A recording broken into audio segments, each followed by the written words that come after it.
السلام علیکم ورحمۃ اللہ وبرکاتہ۔ جس جانور کو کتے نے کاٹا ہو اس کی قربانی کا حکم۔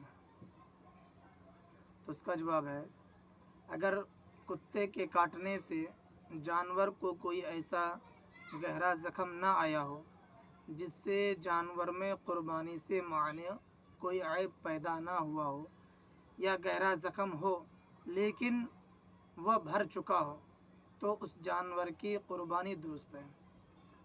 اسی طرح اگر فی الحال عیب پیدا ہوا ہو لیکن عید الاضحیٰ تک زخم بھر جائے گا تو بھی قربانی درست ہوگی۔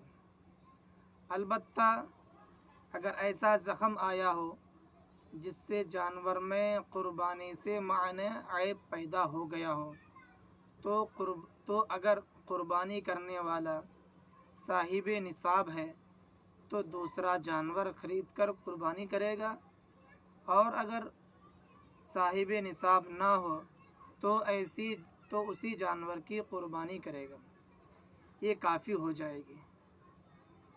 صرف کاٹنے سے شرعاً قربانی پر کوئی فرق نہیں پڑے گا۔